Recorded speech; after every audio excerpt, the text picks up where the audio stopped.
What is going on, everybody? It is time.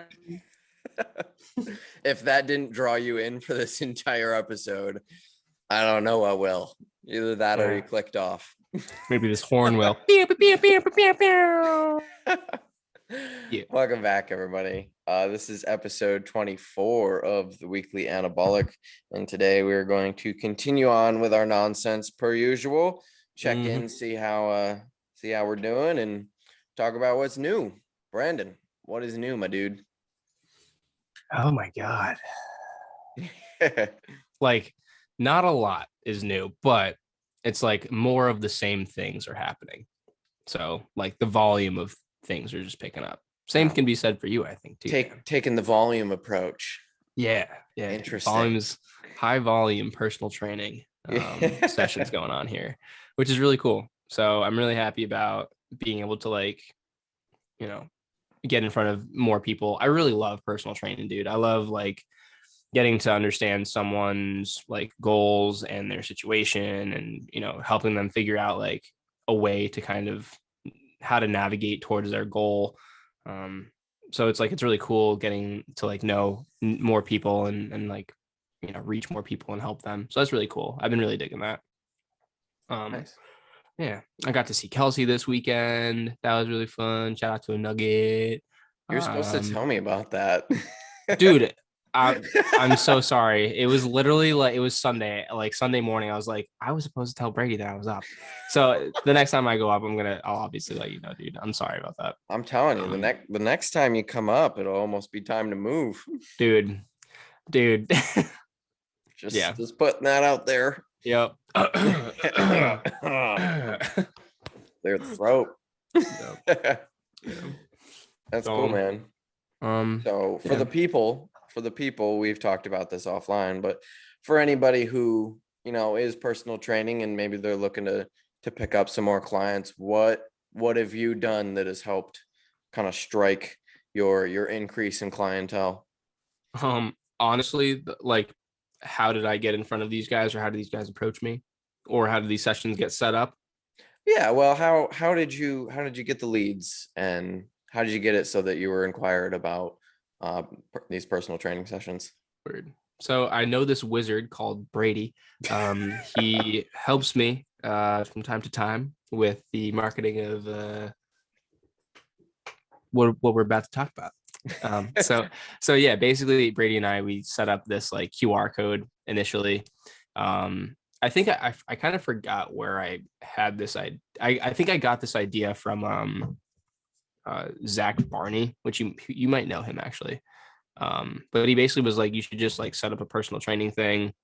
Or you should set up a desk outside of the gym and just have people come through and have them sign a thing and offer them a session. And then fast forward, literally nothing, no action was taken on that until a year later, which is when I was I'm going to start this thing. And then I basically just had this little list that was down where someone could just write down their name and their number and their email. And then Brady took it the extra mile, and he took the form that we had and he digitized it. And we basically made a landing page and a QR code so that when someone scanned the QR code, it would bring them to a landing page where instead of just doing it in person, writing down their name and their number and their email, they could just scan this thing with their phone and then get sent to basically a page on the internet that allowed them to put in their name and their number. And then, we further automated some more things as well, this little email that gets shot out to them. And inside of that email, they also have an opportunity to fill out the orientation form and set up a meeting with me. And unfortunately, no one scanned that freaking QR code, which was super cool. But a lot of people have been manually putting their name in and their number in. And so Traley actually printed out 3 of them, and I filled up all 3 and a little bit more on the third one. Yeah, there was 6 of them on the last one, squiggled in on the top. So we're probably gonna drop a couple more there. That's insane, man. Yeah, it was really successful. People really dug the free session, it being right up at the front desk. I also told the people behind the front desk as well. So like if you're in this situation too, make sure that everyone is also kind of like on board with what you're doing, especially like your boss. So like I obviously told Trey Lee, but I also told like the other workers there. So like Lil and Grace. I told them that like if people come through and they're like signing up for something, that they can tell them that I have a free session here for them, or just people coming in just being like, oh hey, like if you didn't know, we're running like a free session. So that really helped too, just having those guys kind of always having like a little lookout for me, which was really dope. And yeah, the form, the little form was made on Canva super easily. So that's just like an app that you can download on your phone. I would suggest using the desktop version though. It absolutely smacks the app version on your phone. Yep, 100%. Yeah, it's like not even worth using on your phone after you use it on a desktop. Super easy setup. There was even like Trey Lee wanted me to like last second, she was like, if only you could like have a World Gym sweatshirt on. And then I like Photoshop like the World Gym. I didn't Photoshop. I just like copy and pasted like World Gym insignia from online into Canva, like, and then like made it small and put it on my chest, and it like literally just looked like I had a World Gym sweatshirt on. She was like, wow, technology. I was like, yeah, it's crazy, isn't it? Yeah. And yeah, so it popped off and it was really cool. And I'm still going. I think Trey Lee was like, do you want to stop? And I was like, no. I was like, keep it going. Yeah. So yeah. So just to kind of recap that and put it in slightly fewer words, essentially what he did, just to wrap it all up, so that if someone who's listening to this is a personal trainer and they're trying to pick up more clients, but they aren't necessarily sure how to go about it.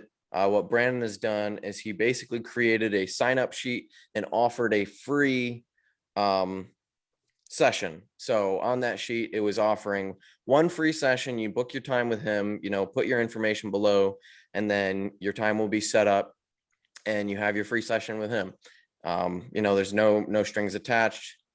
And then he put that in his gym that he trains in, and then made the people that run the gym aware, and they kind of helped push it for him. And then as people signed up, he ran the sessions. Yep. Now on top of that, how many people have come on as clients? Yeah, so that was like the next thing. So I had 16 people sign up for that. Just huge. I would say a huge number. Yeah, it was, dude. I was like, I thought it was, this whatever was looking out for me there. That was awesome. No lie. I wasn't expecting that cool of a return. So I had 16 people sign up. I would say maybe like 3 of those 16, I either couldn't get a hold of, or they said, it's okay. Like I'm good now. Okay. The rest of them though, I have been able to contact just fine, and schedule appointments with. So you've got 13 booked. Yeah. And then I've got Matt, another Grace, and unfortunately the other one is slipping my mind right now. And I have 3 clients that came through off that form, which was pretty cool. So of the 13, have you done your meeting with all of those 13? No, not yet. So okay, I still have. How many have you done a meeting with? If I check my calendar here,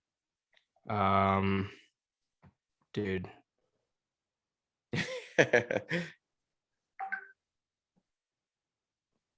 Two and a couple of 3, 4.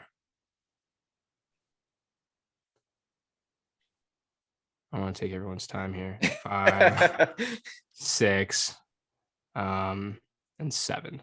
So I have 7 more to go through. So you've done 7 of the free sessions. Mm-hmm. And you've returned 3 to stay on as clients. Yeah. That's almost 50%, man. Yeah. Imagine you connected with 50% of the client. Like that's a huge number. So So this is a super viable way to get clients. If you're an in-gym personal trainer, that's insane return right there. Yeah. It's even getting like one would have been awesome. So the fact that I was even over one was really, really cool. And you're only halfway through your list right now. Yeah. And exactly. your list can continue to grow. Mm-hmm. So yeah, that's huge, man. Yeah. It was really awesome. Yeah. Thank you, man. Yeah. I'm really happy about it too. Yeah. And it shows you're a good trainer, right? Yeah, that was like basically the general gist. I was like, if I can, because I'm pretty confident in my skills as a personal trainer. We can all get better in some way, shape, or form. But like, I am pretty confident right now in myself, and I'm not letting that I'm not putting the horse blinders on or like stopping my education by any means. But if I could, I'm pretty confident that if I can get in front of someone, I can at least hook them up with a session a week, and that's not even like a numbers game. That's just me knowing that like if someone is really dedicated and wanting it, I would be more than happy to work with them. And it's really like, that was about it. Like I had some clients that I knew we wouldn't really mesh well together. Like the people that kind of just want to jump to machine after machine after machine. Those are the kind of people that I don't really work with right now. Which I worked with someone like that, and that was like one session and done. I had another session with this dude that was another one session and done, just because he had some questions. So like you'll get a couple of those, which are fine. And then you'll get some people that really have some goals, or they're really struggling. I really did feel bad about this one situation. But I had this little girl, she was like 13. She had signed up for some training sessions, and we had a really awesome session. She was definitely like confused and didn't really know what to do. And I basically like was telling her exactly kind of what we could do and how I could help her. And I was setting her up with, a general gist of like what she should be eating and the workout split that she could do, how many days a week and all the cardio and things like that. And then after all that, her father came through and was like not cool with the fact that I was a guy. I think he just wanted a female personal trainer, which is no shot at him. That's totally fine. And I completely understand. But like sometimes I think it would have been in her better interest if her father maybe didn't care about that for the sake of like the opportunity that she had. And I'll also say that like she was pretty upset after that. And they actually she hasn't done any sessions yet. So it's like you keep adding barriers to this girl. In this case, it's like, you're making things even harder on her, and she doesn't even really want to be here in the first place. Which was something that I asked her. I was like, is this something that you want, or is it something that your parents are pressing on you? And she was like, a little bit of both. And so like my objective there was to try to like persuade her or like convince her that these ideas were more her ideas instead of their idea. And, I don't know. I wish her the best of luck, honestly. Yeah, that's a tough situation, especially that's the hard part, man. Is I've thought about this a lot with like who I would love to coach most. Mm-hmm. I would love to coach young athletes. I would absolutely love to. I'm not going to use that word. They haven't been messed with. Yeah. No.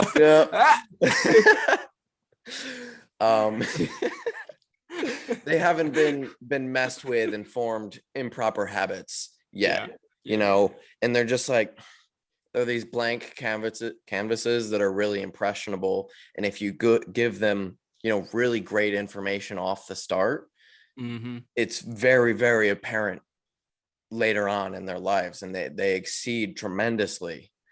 But yeah. And they don't, the fun thing about kids is they'll just give it their all, like all the time, all the time. Cause they're just like, yeah, I'm supposed to do this, so I'm just going to do it. Right. They know how to listen to directions and then just execute because they don't have any other reason not to, whereas as people get older, they start to have emotion behind the things that they're doing. And a lot of times that presents a lot of barriers for people. But as I was saying, I would love to work with kids, but the hard part about working with kids is you really have to be careful with all of the things that come with working with people under the age of 18. You know, there's a lot of taboo stuff and things that you kind of got to be extra cautious about, and especially just trying to reach that target audience is also quite difficult. But in a fully open scenario, and I could pick and choose exactly who I wanted to work with, I would love to work with kids, you know. Like I would love to work with people between the age of like 13 and like 18. Okay. Yeah. Right. They're essentially just walking into high school. They've developed enough that they can start to, you know, they're starting to grow into their bodies, and they're starting to understand that, you know, health is relatively important, and you know, they've got a little bit of hand-eye coordination. They've developed a little bit mentally, and so they'll just go to work. You know, they'll go to work, they'll listen to what you say. That would be awesome. Yeah, dude. Yeah. You literally just were talking about like pretty much this kid that I just took on. His name is Matt. Yeah. That I met through this personal training opt-in. Yeah, he's 19, baseball player, wants to put on like 20 pounds and get as strong as humanly possible. I'm like, let's go. Let's do it. Perfect. Yeah. Yeah. Yep. Like I've got a client who's 18. He just finished his senior year of sports. He was a soccer player. And yeah, he's just it's so funny because he doesn't really know to disagree or not really do anything. He just follows whatever he's told still. And he crushes it, man. It's like, oh, it's when I have a client like that I'm like, oh, I am a good coach, and I do know what I'm talking about, because when it's properly executed, it fucking works. Yeah. Right. It's because it's so hard when you coach people that kind of like 75% a plan. Sometimes it gets in your head a little bit. You're like, am I telling them the wrong thing? Like, is my strategy not right, or those kinds of things? And sometimes, you know, those clients don't even project that they're doing it 75%. They think they're doing it 100%. Yeah. Right. But they're not. And you're nailing it, dude. Yeah. And so, yeah, you're just like, sometimes as a coach, like, am I good at this? Like, do I know what I'm doing? Because I'm pretty positive this should be happening because of this, and it's not. Yeah. And so it's always good and refreshing to have, you know, one of those people that they just do things to a T. And you're like, oh, okay, this shit does work. They just execute. Yeah, I love it. I absolutely love it. So I would like that on a shirt. That'd be really cool. Which part? Just execute? Yeah, just execute. just like execute. Black shirt, white. Yeah, just execute. That's it. Yeah, I just saw it. Period. Yeah, that's it, dude. Yeah, you'll find that in the store soon. There you go. If we were popular enough, there would probably be a backing behind that. People would be begging for it, but probably.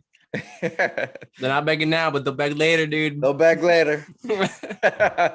That sounds terrible. Anyway. Yeah. For shirts, guys. For shirts. Shirts. Yeah. And if you've been with us, we'll give you a discount. But yeah, man, that's super, super cool that so much is working out for training and stuff. Yeah. Because I know you're looking for something to do and kind of improve on what you were doing. And I think, if anything, I think this has really helped showing you that, like, you can do this. You just gotta get the right thing in place, and then people are there. Like, the people are there for you. You just have to figure out how to get in front of them. And this was a perfect way, right? Like, I've been working at this place for almost 2 years now, and I just put my like face on their wall like a couple months ago, and I wish I had done this a long time ago. And this was probably the lowest barrier thing I could have possibly done, was just put on a piece of paper, free orientation and training session, and name, number, and email. Like, dude. Yep. Should have done sooner. That's all part of learning how to operate your business, Yeah. Marketing. Dude, that's stuff. That is the thing. Like, what took me 2 years to do, now I could just tell someone in 2 seconds, like, hey, do this. Yep. That's why it's nice having a coach that goes through all this bullshit. So that can save you like years of time. Yeah, absolutely. Coaches are the best, man. It doesn't matter what you're doing. If you want to excel at it and like actually be good at it, just get a coach for it. Honestly, find someone that's done what you want to do and ask them to help you. Yeah. But so here's the thing about that, right? Is most times you have to be willing to give something up, right? If it's not money, it's probably your time. So expect that, right? Don't just ask someone to help and then thinking that they're just going to give you all of this free information, right? A lot of people are super willing to help, but if you're going to have somebody who actually coaches you, you have to be willing to give something back, and you should want to give something back, right? If somebody's going to help scale your business 100 times, right, you should probably want to thank that person by helping them in one way or another, right? So like for bodybuilding, I have Nick as my coach. I pay Nick. For business, I have Chris as my coach. I give Chris my time. I give Chris my time, my effort. I help him with projects on things that he doesn't have the time to manage anymore. And in turn or what I get back out of that is, we go through what the next steps are that I need to take. And we go through it step by step. It's that simple, but everything has an exchange rate. Yeah. Yeah. And so you gotta be willing to give up either your time or money. Because right now those are kind of the two most valuable things. Those are like the most leverageable things. Yeah. Yeah, exactly. Yeah. Exactly. And then as you become more skilled, you get to be the person that can leverage your skills for time or money. Mm-hmm. And that's how this all works. Yeah. And then there's also something to be said about like doing things on your own versus having people to help you. Like, if you think you have done anything by yourself, like up until right now, like if you think it was all you, like somewhere along those lines, someone's helped you for sure, without a doubt. And it's like, you will always have these people like come into your life. And I just personally, I found that the more good people you can have in your life, the better. It's never good to just be on your own and just kind of like, it's fine to do that. It's actually a good thing to be on your own at certain points in time, but it's also really good to like have people around you, to have really, friends that are pushing you in certain areas of your life, whether it's just like, business or relationships or in the gym, or, just the friends that just want to like talk to you, and be your friend. Like, those are really valuable things that aren't just time and money. Because a lot of people get focused on time and money, but what they don't see is the value of the relationships that they also have as well. Yeah. Because there's a lot of value to be had in the relationships, almost more than like the value that you would be able to pull from a relationship is almost more than like whatever maybe money or time that you can maybe drag out of it. You know what I mean? Yeah, absolutely. You should definitely try to surround yourself in good circles that promote you to be better. I 100% agree with that. And in both of my coaching situations, I actually consider myself pretty good friends with both of them. Yeah, like your friends first. Yeah. Yeah, I exchange some form of currency or leverage with them, but I also consider them my friend. Yeah, maybe that was what I was really trying to hit on, was friendship. Yeah. Definitely. There's time, there's money, and friendship. Yeah. You want to create a circle of positive, uplifting, promoting people, right? People that want you to succeed, people that maybe even know the right people to get you to where you want to go, right? Because I can say to 100 different people, all right, you're going to run a business now. Who are you going to ask for help? And probably 98 of them don't actually know somebody, right, to just directly go to. But if they talk about their ideas, who they talk to might know somebody, right? You start to leverage your network. Yeah. Network is actually probably the best way to put it. Yeah, friendship has now evolved to networking. yes. Yeah. So yeah, that's super important. All of these things are factors, and I don't even know what we're really talking about.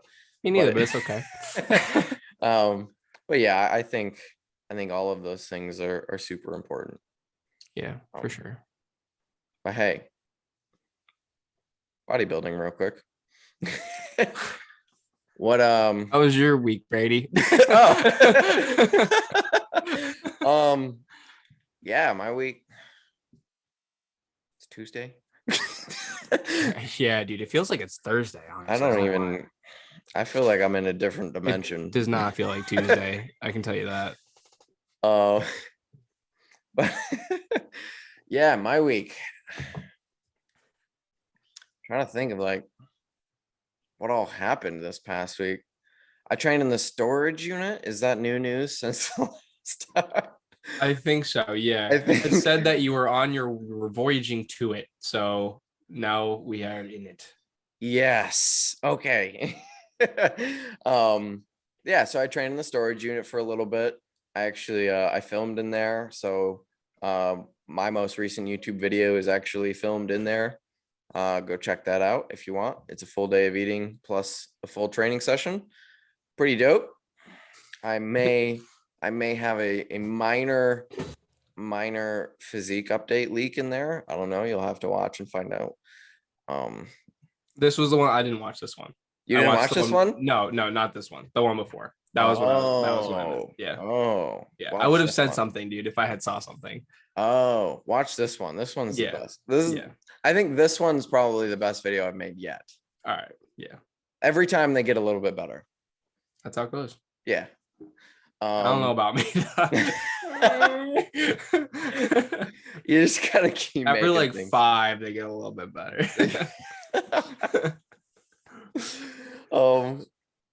But that was actually so crazy. Training in the storage unit was really refreshing. I was kind of in between blocks, right? We talked about that, how we were both getting new training blocks.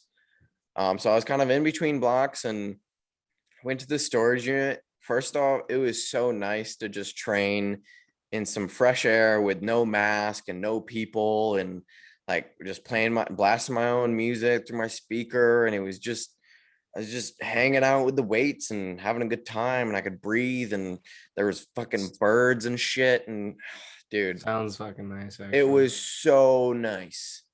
Like, it was just super refreshing and fun. Like, it was a fun session. Mm-hmm. And like, I didn't have any side thoughts of people watching me or being in people's way. Also, the no mask thing was like, that was a game changer. I didn't realize, and even in that session, those couple of sessions, I didn't realize how much of a difference it made. Mm-hmm. And then I came back to the gym and I had to wear my mask again. My recovery in between sets tanked. Like, the amount of time that it takes me to recover in between sets is so much longer. I could believe it. And like, I never think about. But yeah, I never really realized it until I left and then come back. And I was like, oh my God. Mm-hmm. I am like hurled over a machine right now for like 10 minutes. Yeah, dude.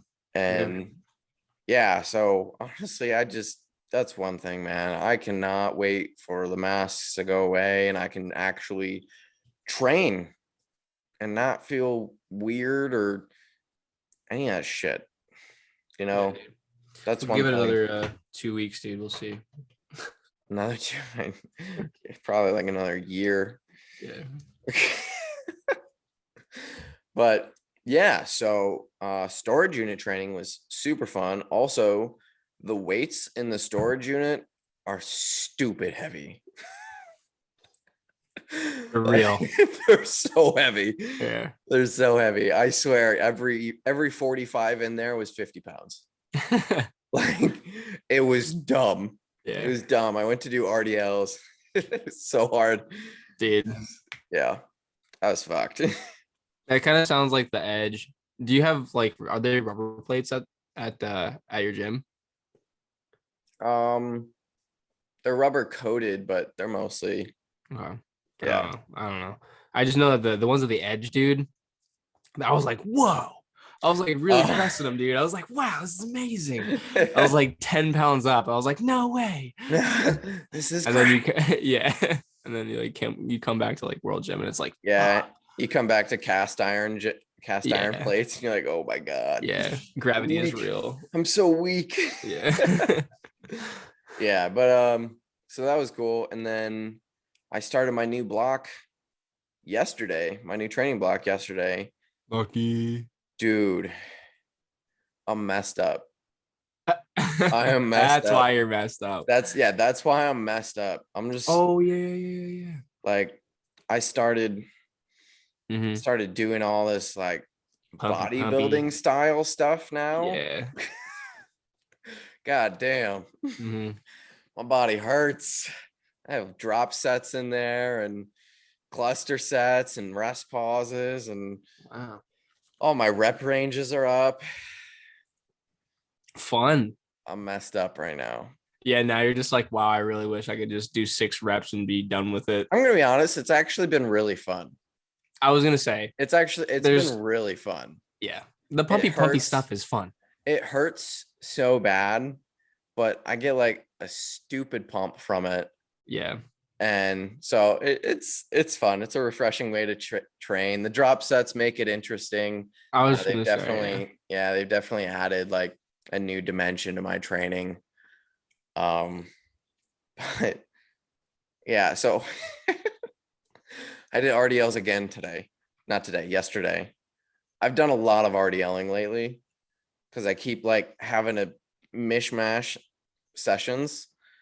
But now we're all back on track and everything's, flowing again. But I've had to do like RDLs the last like 3 leg days. And yeah, my RDLs were shot.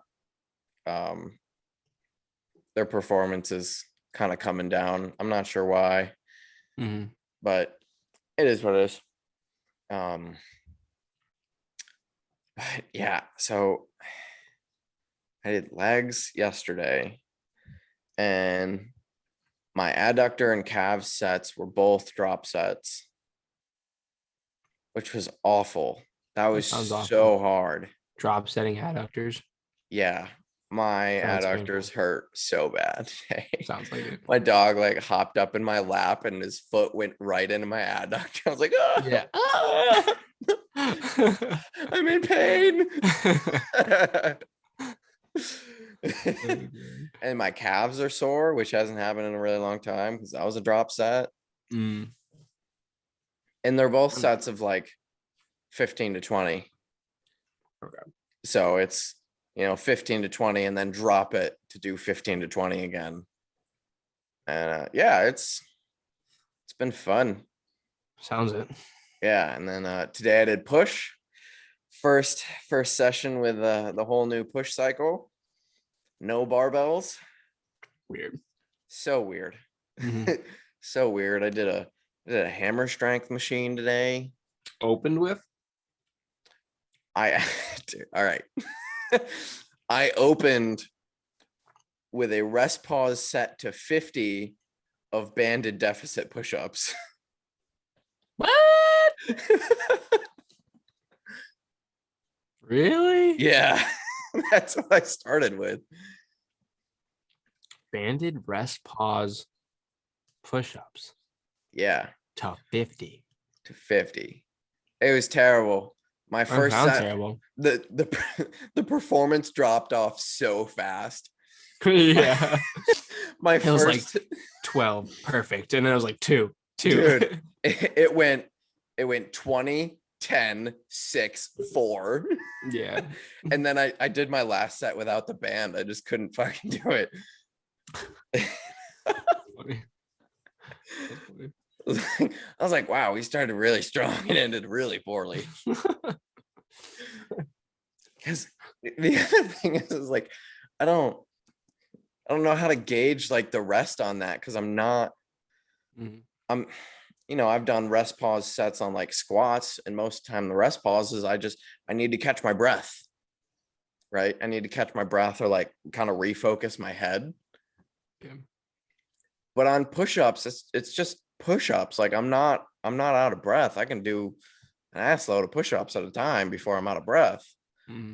I just I don't know how long I need to recover so that I can do a worthy set.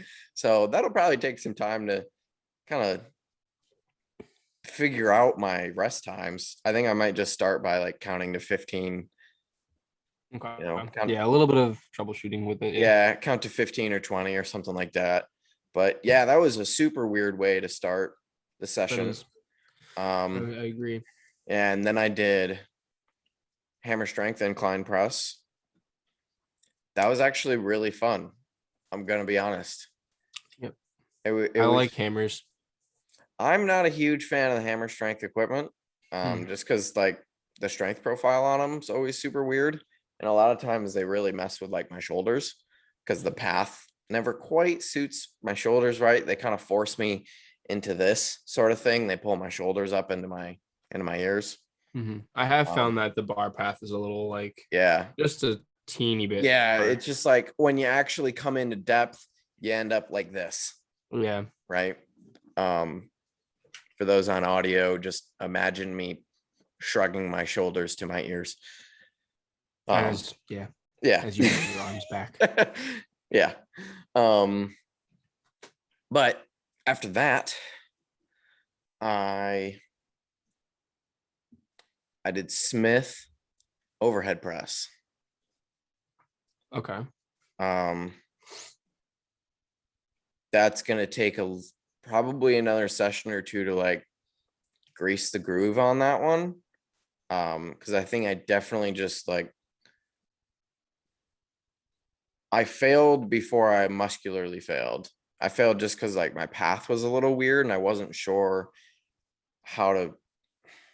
where to apply pressure to push, I guess is my best way to describe it. Is I just like, I didn't know how to actually output. Yeah. Like I was moving through space, but I wasn't directing my force properly.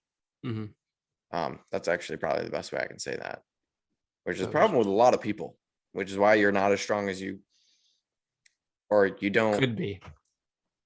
You don't move the weights that you're capable of moving, is because you don't know how to actually direct the force you're trying to produce. Yeah. Bam, that was a nugget. Yeah, that is a nice nugget. Hashtag vectors. Vectors. Vectors. Vectors. Nice. Get that on a t-shirt. Nice. Period. But yeah, so then I did that. Then I don't know. I'm sorry. That should also go on a shirt. Vectors. Period. Period. Period. Vectors. But then, what did I do after that? Oh, then I helped Haley. We worked on Haley's squat. Speak of the devil. Yeah. Does that thing actually work? Pause. Yes. Does it? Yes. All right. I'm buying one. They're awesome. I'm buying one. Where do I get it? Amazon? Yeah. That's it? All right. Amazon. I'll send you a link. Hell yeah. Affiliate? No. Affiliate link. I used to have Amazon affiliates account back when I was making like a bunch of niche websites and stuff. Random wormhole. But Brady's done a lot of shit. I've tried a lot of shit. I wouldn't say I've done anything too well, but I've tried a lot of shit. Yeah. Oh yeah, but then worked on Haley's squat. So she's kind of really struggled with, mostly I think it's a confidence thing with her squat recently. She's just kind of been in her head about it. But She's just having trouble getting comfortable at depth and like finding proper position there. And so we took some time, lowered weight, and actually looked at it. And this is a cue. So this is something I don't tell people to do too often unless I'm actually there. I'm able to be there with them. However, this is essentially what fixed her issue, which she was doing a power lifter squat. She was leaning over, kind of good morning the weight back up. Butt was kicking back a little bit, so you can picture it from there. Basically, when she was starting, she wasn't balancing over center foot. She held a lot of the weight in her heels, which is pretty common for a lot of people, because that's the easiest place to rest is at your heels, because it's putting the bars over your hips, which is over your heels and over your knees. And that was the wrong way to list that, but you know what I'm saying. You know what I'm saying. Me, man. Got past me. It's mechanically the easiest place to sit is with your weight over your heels.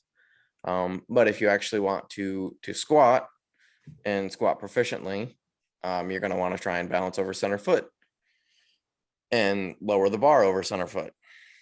And so anyway, what we're doing, basically what I had her do is I just had her close her eyes, because what was happening is we take in a ton of information through our eyes. And from that information, we try to make adjustments, right? That's how we do everything, right? I can hand to nose, that whole thing is because I can see my hands and my peripherals, right? So when she closes her eyes, she has to purely go off feel. And with closing her eyes, all I had to tell her was balance over center foot before you start your movement and keep it there and perform the squat. In doing so, she performed it perfectly. All the way into depth. Haley and I have been working through all of the mechanics of squats for a long time. I know she has the mobility at her hips. I know she has the function. She has everything that she needs, but now she's just throwing limitations at herself. And as soon as we blocked off the visual limitation and she had to go off feel, everything clicks into place. That's cool. Yep. That's cool. That worked out. That's a cue that it takes some time for me to get there with clients, just because most of the time it's a function problem. But for someone who is very, very analytical of what they're trying to do, closing your eyes and giving yourself a super simple cue like balance over center foot is a really easy way to just let yourself execute the movement. Like Brandon, actually, this would be a good cue for you. You have the function. And I'm not saying to always squat with your eyes closed, but if you're trying to figure out how something is supposed to feel, yeah, right, and you just need to do the movement pattern, and then you go, oh, right, because we all have those moments. you do it once right, and you're like, oh my god. Yeah. And so if that's where you're at, you have the function, you can do everything that you need to do, but it's just not quite moving right. Take off a sensory or whatever that is. Take your eyes out. Gouge your eyes out. Remove one of your senses, which is what gives you a ton of feedback to make adjustments, and let your nerves make the adjustments for you, right? Because you're going to catch your feeling through your feet. Yeah. And by feeling through, specifically in a squat in this case, right? By feeling through your feet, and you just go, okay, I just need to balance over center foot. You're going to move your body in the most efficient way possible to keep yourself balanced over center foot, because you're not giving yourself any other input other than I need to stay balanced over this. Yep. So something to try if you think you have all the function you need, and like especially at lighter weights, if you can do it and it feels great, and then you start to get at a heavier weight and you just like, it's just not clicking at a heavier weight, you might just be over analyzing with your eyes. Yeah. Right. You might be correcting yourself and giving yourself adjustments that you don't actually need. Mm-hmm. So yeah, just a little tip to try out. You know, it works in some circumstances. Brandon, I'd say give it a shot. I agree. I was going to slap a big old disclaimer on that. If you're a beginner or a novice lifter, and like Brady had said, you know, using lighter loads, but like if you're not someone who's like comfortable even squatting in the first place, like Haley's probably squatted upwards of like 10,000 repetitions probably by now, if not more. Like get into it a little bit, get used to it, and then you can kind of close your eyes and stuff like that. I'm actually really about that. I'm about taking away, you know, the eyesight in particular. Just because it is a little bit of sensory overload when you're trying to do something, especially for the first time. If you're looking in a mirror and things are like opposite first off, and then you're trying to like correct yourself and you're trying to control this load, you've got all these things kind of happening at once, and it's going to bottleneck your strength, and you're probably going to move a certain way that your body doesn't want to move, which is going to put you in an inefficient, you know, place. Yeah. Personally, when I've actually stopped looking at myself. Like a couple of weeks ago, we had talked about that on the call. I looked at myself a lot, like into my eyes. Yep. So I stopped doing that. And that has also taken me away from my mind more so. I found that for me in particular, I just got to get out of my own head because I focus way too hard on how I should be moving. I'm very, very meticulous about movement. I love like analyzing movements and I love helping people with their movements. So like it is one of my strengths, but also is quite a weakness in certain areas. So yeah, it's a double-edged sword for you. It really is. Yeah. So I've gotten a lot better with it. I really am just focusing on just moving, just going, using my warm-up sets to do that, but then just moving after and allowing yourself just feel the pattern. Yeah, exactly. Yeah. And I've totally gotten like Mr. Miyagi with things like back in the day where I'm like closing my eyes, like just contracting, and like people are probably looking at me like, who the heck is that? Like, and why are his eyes closed? But yeah, that's some good stuff, honestly. I'm for it.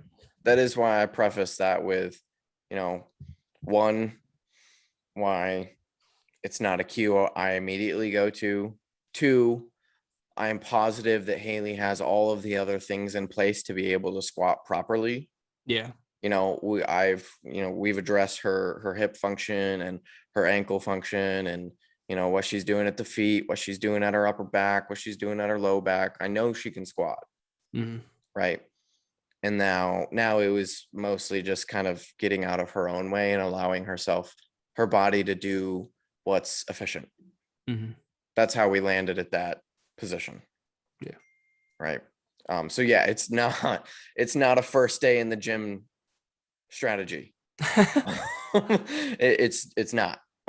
You'll probably fall over, especially if you don't even know what balance over center foot means. Right. You have to know what all of these different things mean before you can try and implement something like that.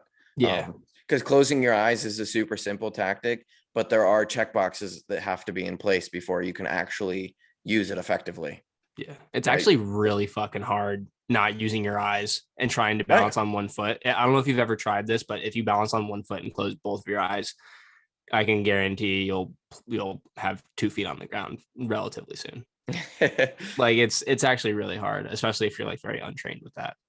Yeah, it's your ability to remove one of our largest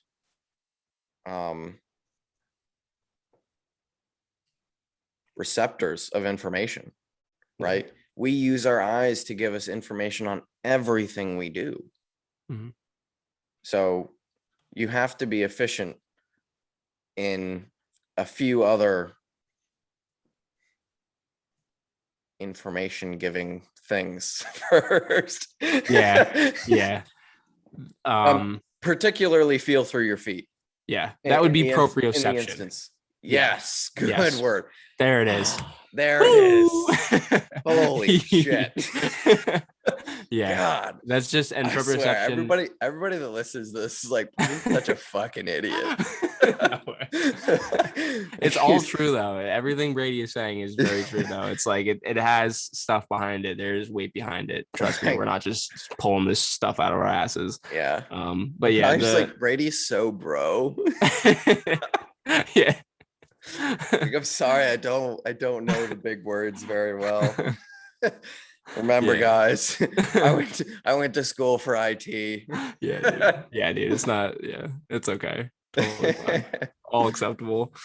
Yeah, the better you can, the more you start moving. Like like Olympic skiers, they actually in their heads, particular when like, or divers even too, they do this. They do a lot of like mental visualization. Yeah. Like, and they actually like do. I think a these lot movements. of big time athletes do. Yeah, they do these movements and they get it down so like well that they can literally just like close their eyes, go to sleep, and kick this ball and like shoot it into like the top right corner, like every time, like kind of a thing. Like if you can get really good like that and you're able to kind of like take certain senses away but still rely on other senses, like that is an awesome position to be in. Like we're like Brady and I and everyone on the team and all of our clients as well, they all strive to just like not just have an extra rep on the bar or more weight on the bar, but like, we really do push like just getting better at these movements. Like movement efficiency is huge.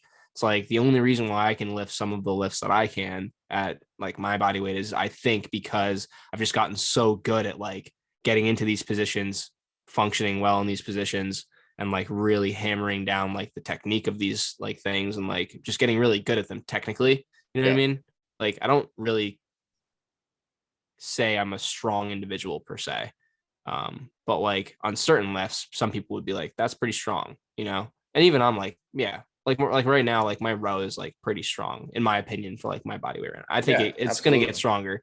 It's going to get stronger for sure. So is my RDL, But like the only reason why I can kind of do some of this shit is just because like I've done it so many times that I've just gotten really good at it. You know what I mean? Yeah. The movements I'm best at and strongest at, I can fully perform them in my head and know exactly what it feels like without ever actually moving. Yeah. Like I can visualize and simulate the entire movement and every rep and what it feels like and how the weight's gonna feel in my hands. Like I can simulate all of that in my head before I ever do it. And a lot of times, so do you get really, I don't want to call it anxious, but you really anticipate like leg days? Yeah. I do. Yeah. I get butterflies before I do my freaking RDL sometimes. Like, yeah, dude, fuck yeah. Like I get super hype about leg days, like 2 days before my leg day. And from that time, I have also had that anticipation.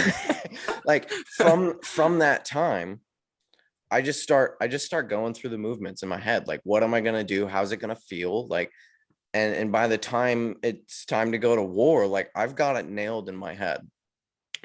Yeah, like you already did that set in your head. Yeah, like I've already done it. Yeah, I've already done it. Yeah. So like that was actually I didn't take many exercise science related courses in college, but I did take a sports psych course once. And we went over visualization. And that segment, I don't know, I just held on to it. And it's been so key in my development and like everything. And I found every movement that I struggle with or I struggle to progress, it's because I can't see it. I can't see it in here. Because like when I'm doing my visualization, it's like it's a third person. Like I'm seeing myself do what I'm doing, but I'm still feeling what the person's doing that I'm seeing. It's a very encapsulating experience. I can see what I'm doing. I can also feel what I'm doing. So I'm in a very similar boat. I was trying to think of whether or not I spend most of my time in third person or in first person. And it's like I'm trying to weird. learn a movement. I spend a lot of time trying to see it from third person. Mm-hmm. Yeah, I spend time in both for sure. Like yeah. when I feel the speed of the movement, I'm first person. Yeah. When I can and then when I look at my movement, it like kind of pans out a little bit. I can feel like me grabbing onto the bar, picking it up confidently. Do you ever in your head, do you treat your reps like, have you ever gotten like 3 reps in and you're like, no, I'm gassed at my third rep. And then you're like, I got to reset this. I do go through like failed visual reps. Yeah. I do. Okay. Good. I'm glad I'm because not. honestly, that's how I learn, right? Mm-hmm. I know in my head what I'm supposed to do, but I'll still make the mistake. And I'll just feel it. I'll be like, oh, that just threw off all my balance. And now I'm all messed up and I'm gassed. Right. Gotta reset. Like, yep. Okay. Reset the set. I have to do it right. Yeah. Mm-hmm. So it's just like, what are some of your tips for visualization? Oh man.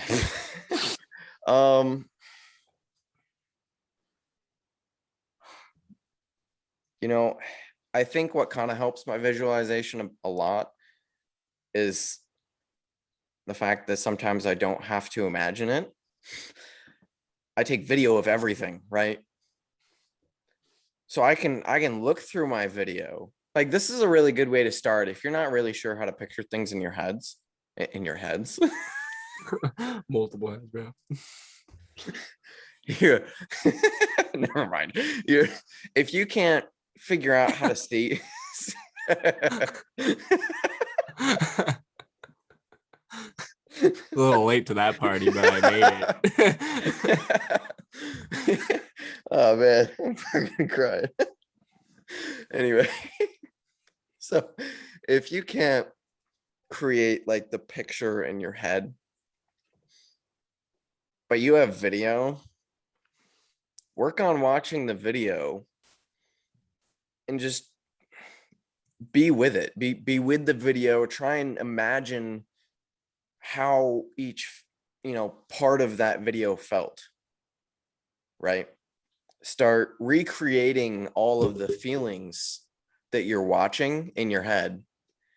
And then as you can recreate those feelings on demand, you can start to work yourself through, okay, what do I need to see to make this, feel right? And you just start to build this picture. It's not easy to do it first. It really isn't, which is why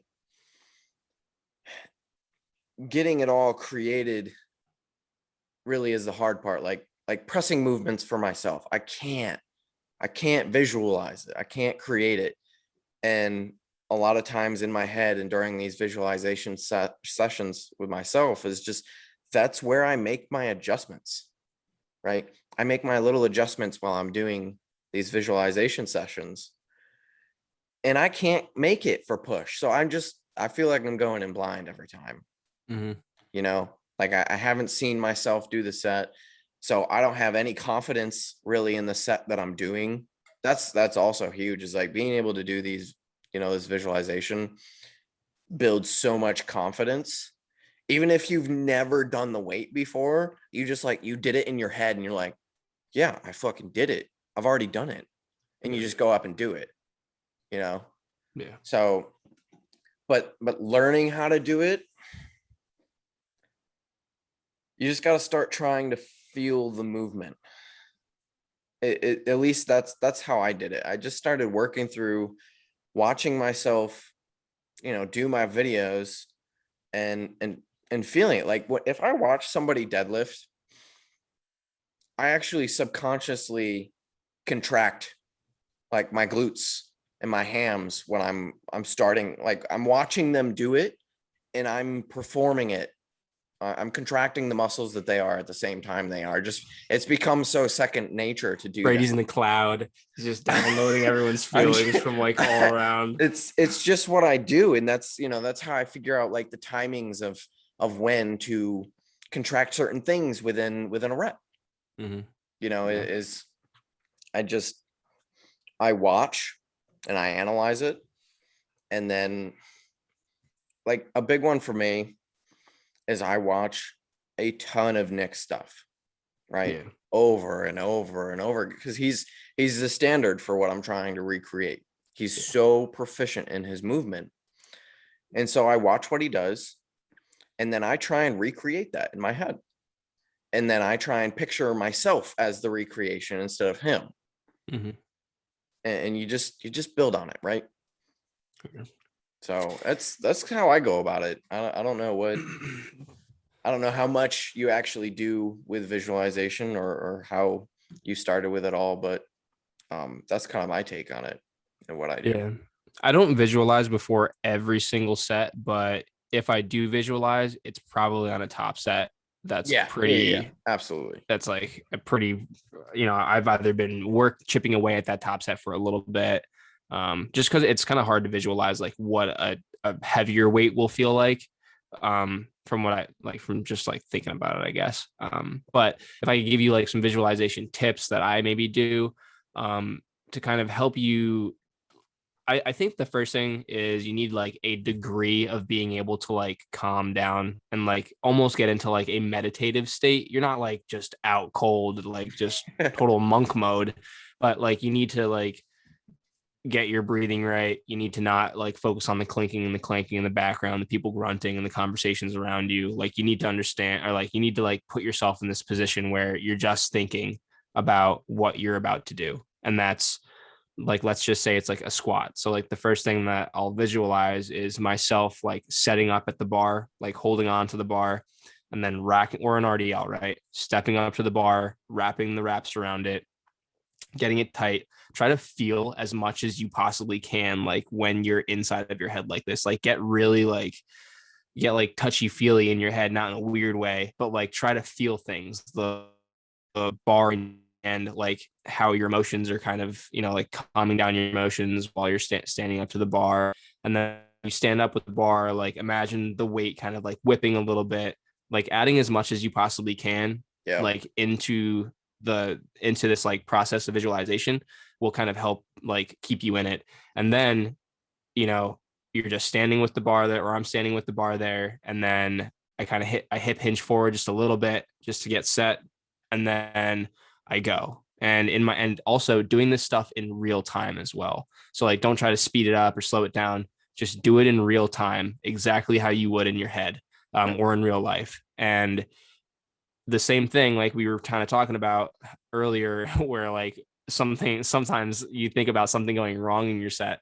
Like even when you get to like the barrier of where you'll get, this is something that I do now, is when I get to the barrier that I got last week, the week before, I imagine myself just blowing through crushing it. Yeah, yes, just crushing 100%. Yeah. And then my set's done in my head, and then I open my eyes and I just fucking game. Like it's a game's on. Time. Yeah, exactly. Yeah. And actually that totally reminded me, and you said some really good things in there about being, as detailed as you possibly can be about it.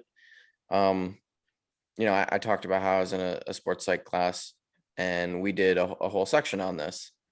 What we had to do was write a visualization, right, on a piece of paper, and essentially go through this, a 30-second process that is, you understand it well, you do it a lot. In sports specifically, his examples were stopping a soccer goal or shooting a hockey puck, right? You're visualizing that scenario, right? For me specifically, it was actually racing a car. And I kind of described that whole process and breaking it down to, everything from what I felt in my hands to what I smelled to what I saw, what it felt like emotionally, what my heart rate was doing. Yeah. I broke down everything, and you just take it from start to finish. But we wrote it out on paper, and that actually, that kind of sparked it. It was really easy to understand it by writing it out step by step and just thinking through every one of your senses what is happening. It helps calm you down when because when it's really time calming. It's really not cool stepping into the unknown, so like having this idea, if you have a lot, like especially in lifting weights, if you have a big load, that's terrible. God, so many things in this talk, man. Started with the kids, bro. I'm sorry. If you got a lot of weight on the bar, being scared of the bar is kind of a bad way to go into it. Yeah. You don't want to go into it going, well, I have no idea what I'm doing. Yeah. So it's good to do these visualization techniques and kind of take yourself through the paces and see yourself succeeding. Yeah. Right. That's huge. It's like you taking yourself and being successful and seeing yourself being successful.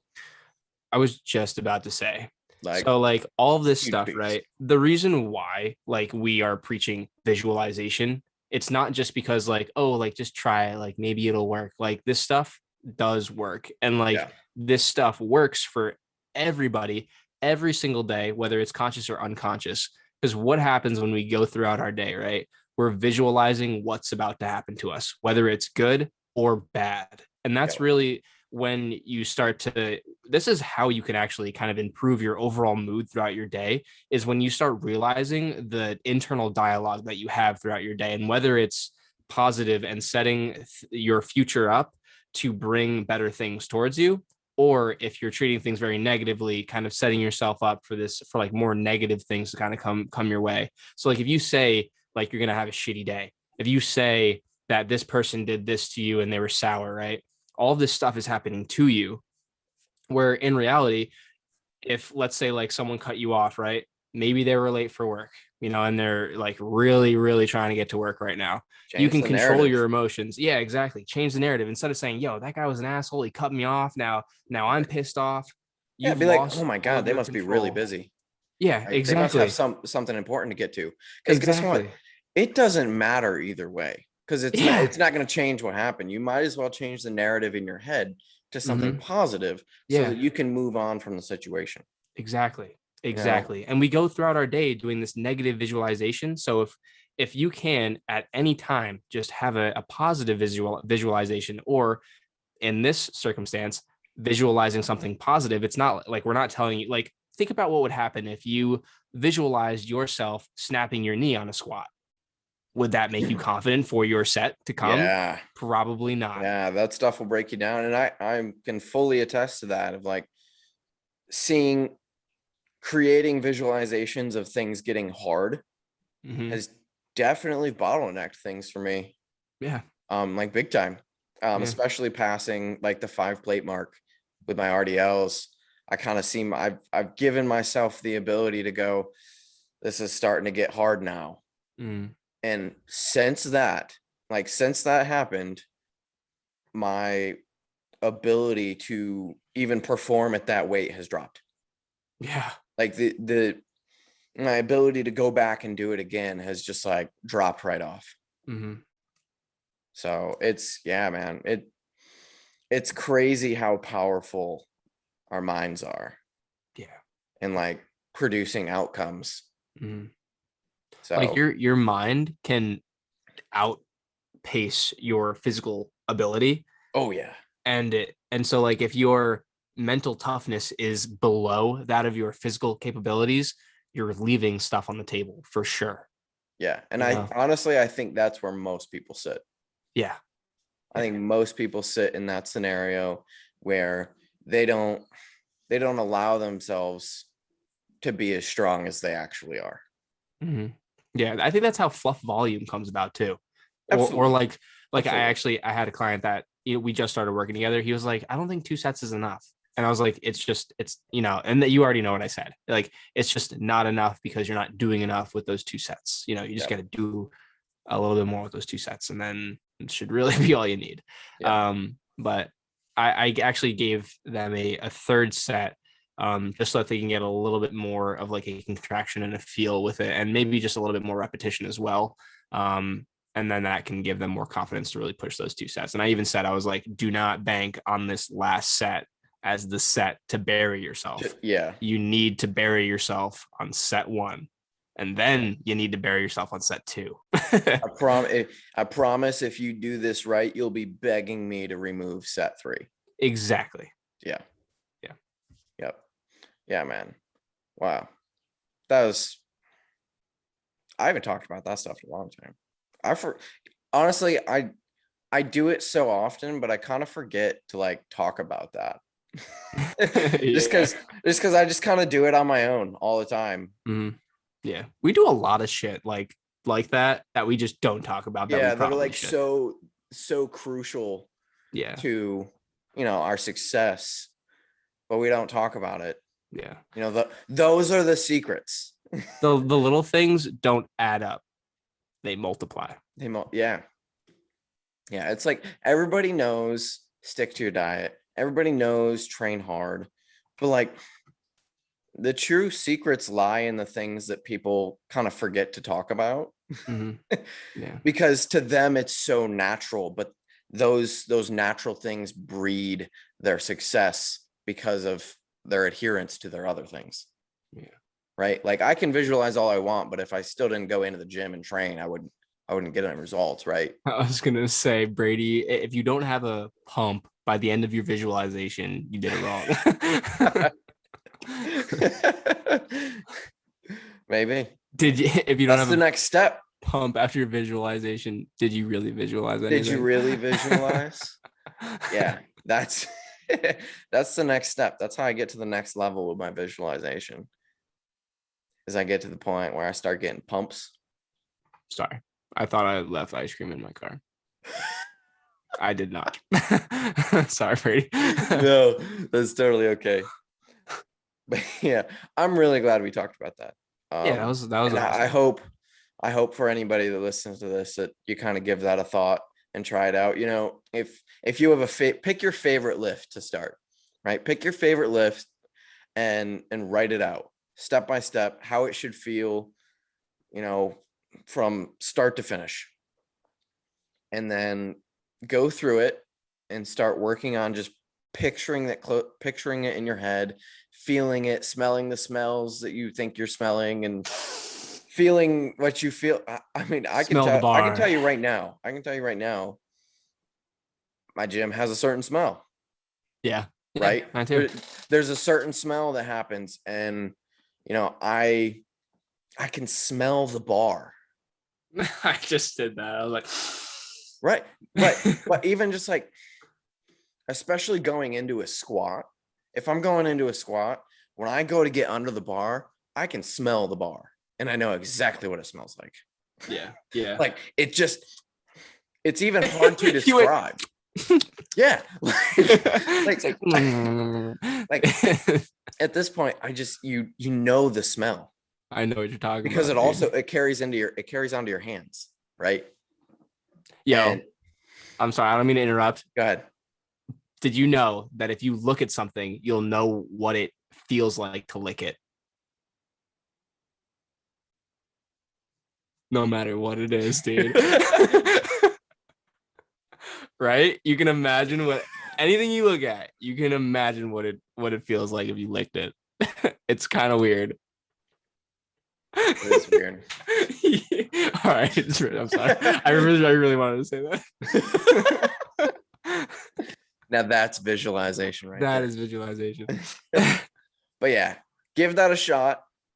And then in doing that, see yourself just like crushing it.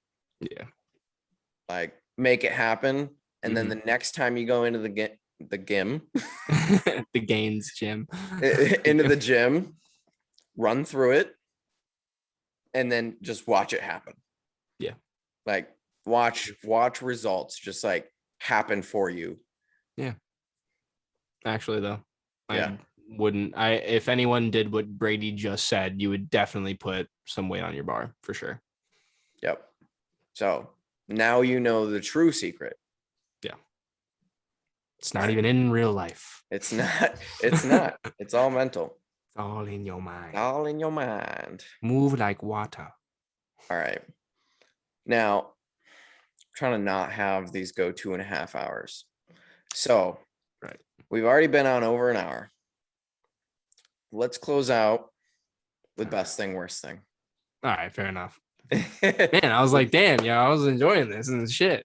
I know. It's been a while, man. We haven't talked, so I know it only makes sense. It has been a while. Yeah. Best thing, worst thing. 295's moving well on the RDL. Yes. 185 dude. On my front squat today as well. Let's go. For 4. Hey. Yeah, but it was nice. It felt good. Again. Yeah, exactly. I was like, oh, I touched the butt. Yes. Giggity. Finding Nemo reference. What else? Yeah, my pressing is also it's feeling much better. The high incline and low incline both feeling better. We've got a new split coming, so probably all that's going to change now that everything's working out. That's how it goes. Yeah, that's how it goes. I picked up my first ever Attack on Titan manga, which is like the comic book, just because I've watched the like actual show and I get a little nerdy sometimes. And I was like, yeah, let me get some backstories. And also one of my friends, who's also one of my clients as well, he was like, dude, you should definitely read the books. I was like, all right, I'll give it a try. So yeah, shout out to Attack on Titan. Yeah. What else? I saw Kelsey. We ate some sushi. 148. Dude. Still, if that's not like the last check-in weight as well. No, I think last check-in you were 146. Oh, okay. So let's go, man. Yeah, dude. That sushi with Kelsey paid off. That's what's up.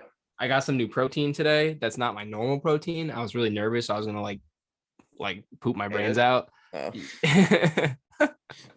Yeah, and hate it. That would also suck. Yeah. But I like it. It's good. I've actually never heard of them before. It's called like Mallet and Anchor, or 1 second.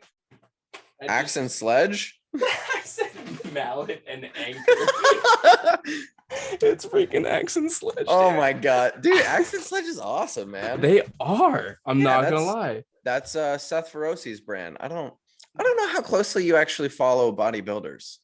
I mean, so honestly, I only follow like JP, hypertrophy coach right now, Nick. Like I only have like a select few in my rotation, honestly. Like I don't really look outside of what I kind of know unless I like get wind of it and I'm like, ooh, okay, all right. I like what this guy's got. Gotcha. You know? I love Seth Feroci. Yeah. So I've got like you turned Fuad onto me, honestly. Yeah. Yeah. So you know how, well, so for people that don't know, I wear a hat for each phase of, whatever's going on. I initially had a hat for my diet phase. And that hat was a hardworking motherfucker's hat, which is Seth Feroci's brand. That's his podcast. His podcast is HWMF. HWMF. Yeah, hardworking motherfucker. Yeah, okay. Gotcha.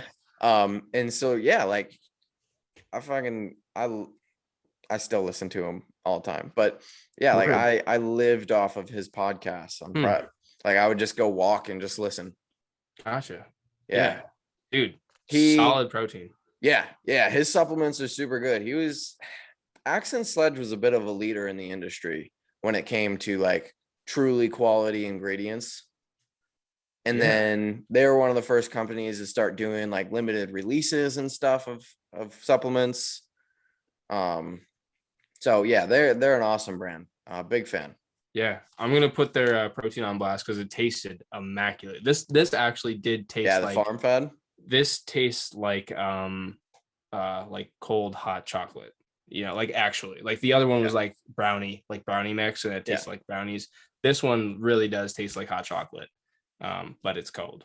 That's amazing. Which I'm sure Brady would be like, heat that shit up. Use some hot water.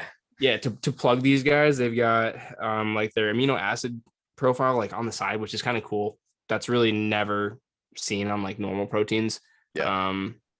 And they also the other thing that I did like I'm not just trying to like be like, ooh, look at that, but they do have lactase in here as well. So for me, that is mint because they've got digestive aids in there. Yeah, that actually helps so much. I was actually skeptical about how well that would help, but and also the guys that are really, I'm not trying to like poo on them, but like they did not do a very good job of like selling it to me. Like he was just like vegan. I was like, do you guys have like MRE light, like from Redcon or whoever they're from? And he was like, meal replacement. And I was like, no, like I'm just looking for like a protein that doesn't have like too much, just straight whey. If you have anything that had like just like animal protein. He was like, he knew that this one was like a more like dairy friendly kind of a thing, but he was like, yeah, this one's vegan. What do you say? I think he was just like, it's gluten free or something like that. And I was like, yeah, but that's not going to help. And then I looked at it a little bit further and I was like, oh, okay, it's got some lactase in here. Maybe it'll help. So yeah, great brand. They put out some really good stuff. Mm-hmm. I still got to try a couple of their pre-workouts because they're supposed to be really good. But yeah. First time I've ever heard of mallet and anchor. Mallet and anchor. Obviously, if you couldn't tell. I said mallet and anchor. I just remembered the fucking yeah. Go check him out. Seth Feroce, who is sick. He competed in 212. He's no longer competing. He just wants to be a dad and be a savage in business. Savage dad. Yeah. Also, his podcast is fucking awesome and hilarious. Seth Feroce. Okay. Yeah. He's got a picture of his baby there with like a giant like. Yeah, he just had a new kid. That's funny. But yeah, he still has, but he had an insane physique. Crazy physique. I can imagine, dude. Insane genetics. Yeah, his legs are freaking crazy. Dude, his legs are nuts. But yeah, and like so there's a saying in the industry called Feroce shredded. And that's because of him. He would just get like stupid peeled. Yeah. That's fucking legit. Yeah. Anyway, cool dude. Yeah. What about you, Brady? Good thing. Push was really fun. Training has been really fun recently, which has been good. I'm sore, like really sore, which I haven't been really sore in a while. So that's been pretty cool. Got a couple business things that are just about ready to come through the works. Not quite there yet, but pretty close. Good shit. That's probably my list of good things for the week. Weird. I'll take it, man. Anything is better than nothing. Yeah. I mean, I didn't have a crazy work week this past week. So yeah. Yeah. Yep. You weren't on Taiwan time? I was not on Taiwan time. Good. But yeah, things have been good. Nice. How about worse things?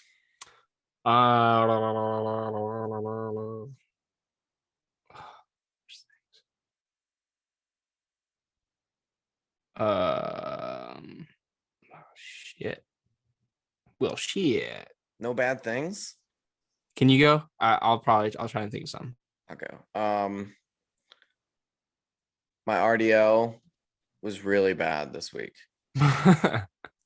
It was really bad. I will say that the day before I went into that session, I wasn't feeling great. Mm-hmm. So that was definitely part of it. I had to pull from the floor which I almost never do. So performance was not optimal on that one. But on my down set, I like really dropped weight, and then I got like super bodybuilder about it. And it actually felt awesome. It was crazy. That's pretty good. It's intense. Yeah. But yeah, that's probably on the list of worst things this week. I've missed a couple cardio sessions this week, which hasn't been good, but okay, it's all right. Yeah, that's not that bad. Could have been worse. Could have been worse. Could have been worse. Could have been worse. Oh, dude, I've been taking supplements. You have been? I have been, but only, I have been too. Only 2 supplements. Oh shit. So which ones? I've been taking my Revive Glucose. Oh. Shout out. Code Gloff at checkout for 20% off. And then I've been taking, I don't know where my other bottle went. Nothing. There it is. And I've been taking Revive Calm. Oh, it's really dark. There we go. Is it working? Revive Calm. Yeah, actually, the Calm is a recent one that I decided to throw back in there. Just, why not? It's always good to bring down some cortisol levels. I didn't think I was overly stressed, but I think my perception of my stress is not very good. So yeah, so I'm taking that, but the glucose has been consistently in for probably like a week and a half now. And that's just to try and help push me along to really assimilating nutrients well again, and get me to a point where I can push food again. Cool. So that's kind of why I put that back in to kind of help push things along. And I think it's going well. I think actually over the last 2 weeks, I've held body weight pretty consistently, but my physique has actually changed a pretty decent amount over the last couple of weeks. Cool. Yeah, so that feels good. Feels good. Yeah, it feels good to be, in the right direction again, and having the right lines in the right places and that kind of stuff. Yeah.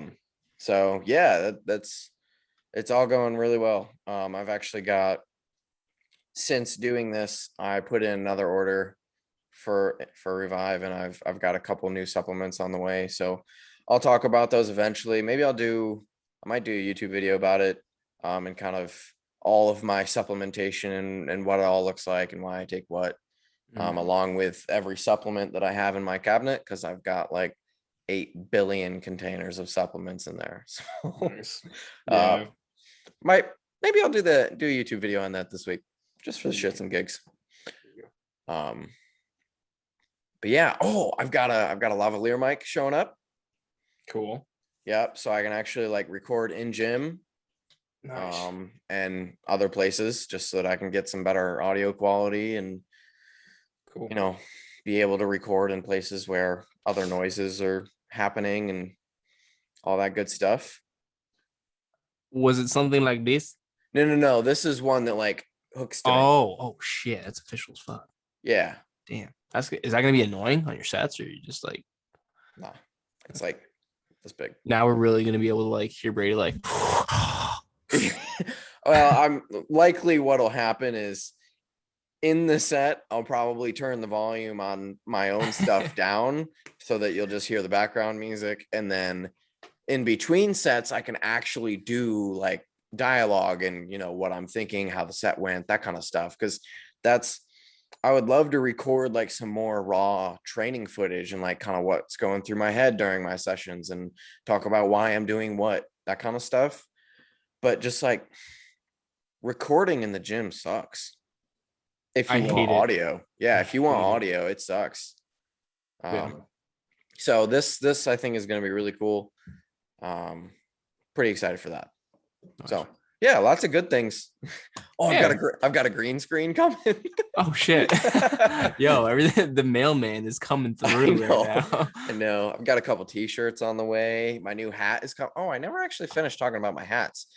This was the hat that I got when I started my off season. However, my off season has gone much longer than my diet did. And so this hat is just disgusting. Yeah, it's good. So I'm now moving to a new hat, which has the Nick Gloff approved symbol on it, which is just the okay hand emoji. So that will be the new hat that will be featured daily. Classic. And that will hopefully continue and should carry me through the greater majority of the rest of my off season. And then I'll probably plan my next diet hat. But yeah, I just I make a new hat for every like section.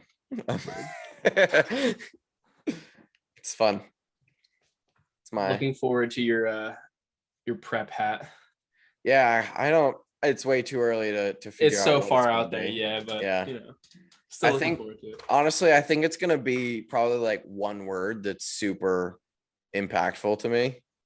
Yeah, because then I put it on every day and it means something. Yeah. Right. Like when I had my hardworking motherfuckers hat on, my HWMF, like I meant that. Like I wore it and I meant it. That like I was going to be hardworking every day. And so yeah, it's just like I kind of like the hat to mean something. Like this hat is because this was a fun little clothing thing that I did with a friend. It was a brand called Fat Fucks, but the F's were spelled with PH, and so that's where the two P's came from. I think it's cool. Yeah. Oh yeah, I loved it. It was so fun. But it was all shits and gigs. But that's where this hat came from.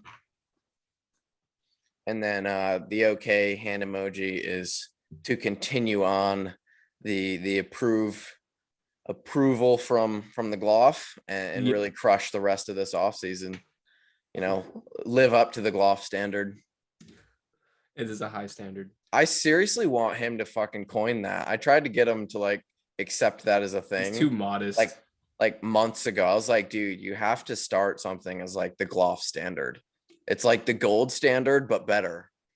Yeah. Like, actually. you know how you have gold, like gold standard way. Yeah. You can now have the Gloff standard. Gloff standard. Yeah. Like I've been telling him he needs to do that for a while. Yeah. He's just like, stop. Yeah. I was like, dude, I'll make you anything you want. Just tell me and we'll run it. Yeah. Like you want t-shirts? I got you. If there was anyone, dude, he'd be the dude. Yeah. He's pretty much the pinnacle of like what personally I hold myself to. You know what I mean? Like if there was something that I'm doing, it's like Nick is doing it better. Yeah. But yeah. Good week, man. Good week, Brady. Good week. Yeah. I'm sorry I couldn't think of anything shitty. I spent $10. I spent $10 on that Attack on Titan comic book, and I'm already done with it. And there's fucking 30 episodes, so it's like a $300 investment. But what? Christmas, and I don't know who what? I don't know. There's no way I can buy 30 more books. 30 more books. I don't know. Put that in your fucking budget calculator. Yeah, I don't think I can afford that, Brady. Yeah, I don't think so. Not if you're trying to move in July. I've been really good, dude. I've been good with that shit, man. Crushing it, man. Once it's in front of you, it's super easy. Saving money isn't hard. Yeah, that's it. That's a good, like, if that wasn't a perspective flipper, I don't know what was. Like, basically, I didn't look at my money, what was coming in or what was going out. I wasn't just like that bad with it, but like, you know, money was coming in, money was definitely going out. I didn't really know the exact numbers. My financial advisor, aka Wizard Brady over here, also set me up with a pretty much like something that I can just tailor a budget for you. You plug in the income and the expenses. You can kind of allocate your funds here and there. And nothing had changed, right? The amount of money that was coming in didn't change, but my perspective of my money did. And it changed like overnight, you know? So like it's not like something drastic happened and my position changed. And now all of a sudden my mentality changed, but like I just got a better understanding of what was good and my mentality changed. Yep. So shout out to Wizard Brady. Yay. You're a wizard, Brady. All right, guys. All right, guys. For the sake of your viewership, and I know they're like, come on.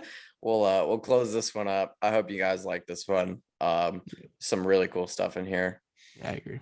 And we'll catch you next week with another weekly anabolic. And there's other videos coming out throughout the week. I got stuff coming out. Brandon's got stuff coming out. If you haven't yet, go check out those videos. It kind of dives a little bit more into our personal lives and what we're doing, our training, our eating, all that jazz. So go check that stuff out. They're on the channel. We appreciate you. Subscribe if you haven't. Hit a like on this video, and we'll catch you in the next one. All right. Deuces, my friends.